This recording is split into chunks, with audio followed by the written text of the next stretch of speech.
নমস্কার বন্ধুরা, সারা দিন ধরে আপনারা যে আপডেটের জন্য অপেক্ষা করছেন যে সুপ্রিম কোর্টে টেট মামলার আজকে যে রিভিউ পিটিশনের হিয়ারিং হওয়ার কথা ছিল সেখানে কি আপডেট পাওয়া গেল। দেখুন, এই আপডেট যে একেবারে স্পষ্ট সুপ্রিম কোর্টের ওয়েবসাইট থেকে পাওয়ার অপেক্ষাতেই ছিলাম এবং যার জন্য এতটা সময় দেরি করে কিন্তু আপনাদের জন্য এই ভিডিও বানাচ্ছি। দেখুন, শেষ পর্যন্ত সুপ্রিম কোর্টের ওয়েবসাইট থেকে এই আজকের রিভিউ পিটিশন নিয়ে কী আপডেট পাওয়া যাচ্ছে সেটি শেয়ার করব এবং কি কি বিষয় উঠে আসতে চলেছে সেই যে দিশা সেটিও আপনাদের সঙ্গে শেয়ার করব আজকের ভিডিওর মাধ্যমে। তো চলুন শুরু করা যাক আজকের ভিডিও। দেখুন, এখানে আমরা সুপ্রিম কোর্টের যে স্ট্যাটাস, যেখানে আমরা কোনো কেস স্ট্যাটাস লক্ষ্য করতে পারি, সেখানে কোনো রকমের কোনো অর্ডার কিন্তু আপলোড হয়নি এবং যার জন্য কিন্তু স্পষ্ট করে এই সংক্রান্ত যে কি হলো তার আপডেট পাওয়া যাচ্ছে না এবং কেন পাওয়া যাচ্ছে না সেটাও বুঝতে হবে।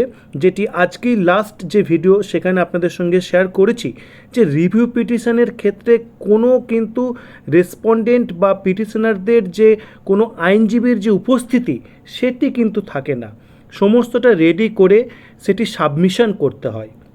সেটি করা হয়েছে, যেহেতু কোনো আইনজীবী থাকেন না এই যে চেম্বারের যে রিভিউ পিটিশনের যে কনসিডারেশনের ক্ষেত্রে, সুতরাং কোনো স্পষ্ট উত্তর যতক্ষণ না সুপ্রিম কোর্টে এই সংক্রান্ত বিষয়ে আসছে কেউ দিতে পারবে না। তো সুতরাং এই বিষয়টি একেবারে প্রথমেই আপনাদের সঙ্গে শেয়ার করে নিলাম।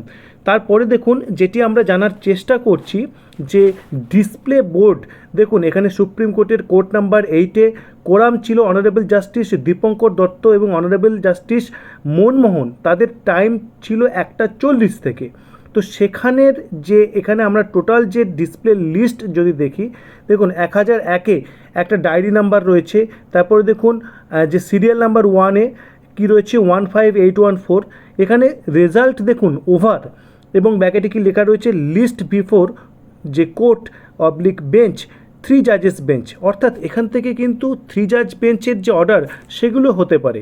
এবং তারপরেরটা দেখুন ওভার অ্যাডজান্ট, তারপরেরটা দেখুন ওভার, ব্যাকেটে কী বলছে ডিলেড কন্ডোন অ্যান্ড ম্যাটার ডিসমিসড, অর্থাৎ ম্যাটার ডিসমিসড করে দেওয়া হয়েছে। তারপরেরটা দেখুন লিস্ট অন, আবার লিস্ট করার ডেট দিয়ে দেওয়া হয়েছে।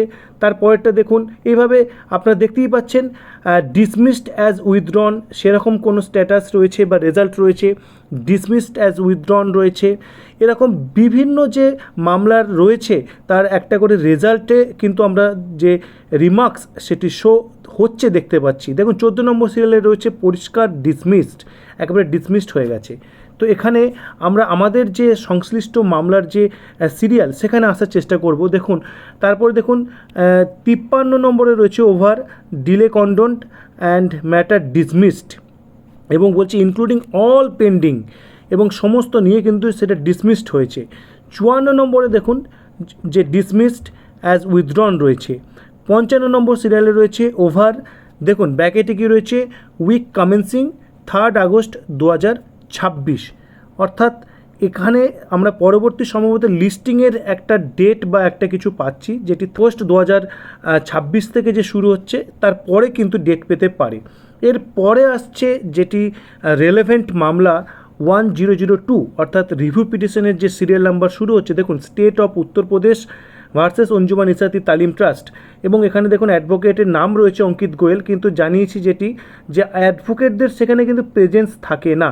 তারপরে দেখুন বিক্রম হেগড়ে, টম জোসেফ, এইভাবে একেবারে যে কানেক্টেড যে ম্যাটার, দেখুন 1 নম্বর থেকে সিরিয়াল শুরু করে একেবারে নিচে 44-45 পর্যন্ত যে থাকার কথা সেটি রয়েছে।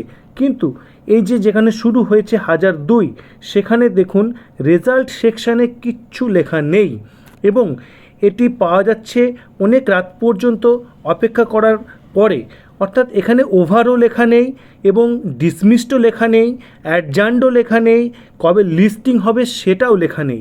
এখান থেকে ধারণা করা যায় যেটি পজিটিভ অবশ্যই সেটি হচ্ছে ডিসমিসড হয়ে যায়নি ম্যাটারটি।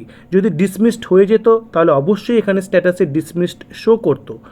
মোস্ট প্রবাবলি এটি ওপেন কোর্ট হিয়ারিংয়ের জন্য যেতে চলেছে, যেরকমটা বিভিন্ন সূত্র মারফত জানা যাচ্ছে যে এরকম হওয়ার সম্ভাবনাই বেশি, অন্তত ডিসমিসড হয়নি। তো এর পাশাপাশি আপনাদের সঙ্গে শেয়ার করব আজকে যে মামলা আরেকটি খুব গুরুত্বপূর্ণ ইম্পর্টেন্ট ছিল, সেটি হচ্ছে ত্রিপুরা সরকারের যে সজল দেবের মামলা, তার ডিটেলসটা শেয়ার করলেই কিন্তু মূল টেট মামলার যে ব্যাপার সেখান থেকেও কিন্তু আমরা কিছুটা আন্দাজ পেতে পারি। তো এখানে দেখুন যে উত্তরপ্রদেশ সরকারের যে রিভিউ পিটিশন মামলা, সেখানে কি স্ট্যাটাস শো করছে।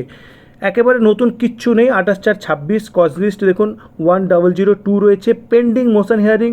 এখানে আজকের কোনো নতুন আপডেট এখানে কিন্তু শো করছে না, না তো লিস্টিংয়ে গিয়ে নতুন লিস্টিংয়ের ডেট পাওয়া যাচ্ছে, না কোনো অর্ডার আপডেট হয়েছে।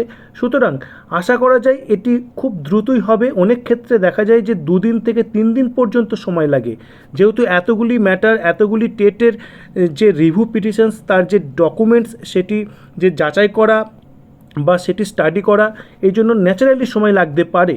তো সেটি মনে করা হচ্ছে যে ইনস্ট্যান্ট অন্তত ডিসমিসড করা হয়নি এবং টাইম নেওয়া হচ্ছে এবং এটি ওপেন কোর্টে যাওয়ার সম্ভাবনা খুব বেশি। কেন বলা হচ্ছে দেখুন, এখানে ত্রিপুরা সরকারের যে মামলা ছিল সজল দেবের, সেই মামলার কিন্তু আজকে লিস্টিংয়ের ডেট ছিল। আপনারা দেখতেই পাচ্ছেন এখানে নতুন আপডেট পাওয়া যাচ্ছে। দেখুন স্ট্যাটাসে কি শো করছে, এখানে কি বলছে, লিস্ট আফটার উইকস ব্যাকেটে 2, অর্থাৎ 2 সপ্তাহ পরে লিস্ট করতে বলা হচ্ছে। Order dated 28/4/2026।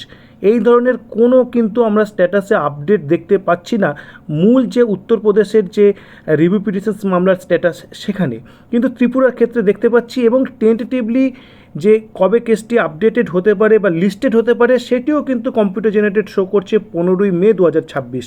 যেহেতু দেখুন 2 সপ্তাহ পরে লিস্ট করতে বলা হয়েছে, তো মনে করা হচ্ছে এই 2 সপ্তাহ সময় পিছানো হয়েছে। যেহেতু এই মামলার সঙ্গেও টেটের রিভিউ পিটিশনের সম্পর্ক রয়েছে, সুতরাং আশা করা যায় এই 2 সপ্তাহের মধ্যে অবশ্যই এই যে মূল টেট মামলার যে রিভিউ পিটিশনের ডিসিশন হয়তো আসতে চলেছে। তো সেই জন্যেই কিন্তু এই মামলা পিছিয়ে যেতে পারে বলে সংশ্লিষ্ট মহল ধারণা করছেন। তো এই হলো বাস্তব পরিস্থিতির সমস্ত দিক থেকে যেটি দাঁড়াচ্ছে যে আজকের টেট মামলার রিভিউ পিটিশনের যে অর্ডার কপি সেটি আপডেট হয়নি এবং এ বিষয়ে স্পষ্ট যে অর্ডার কি এলো সেটি জানার জন্য আমাদের অপেক্ষা করতেই হবে।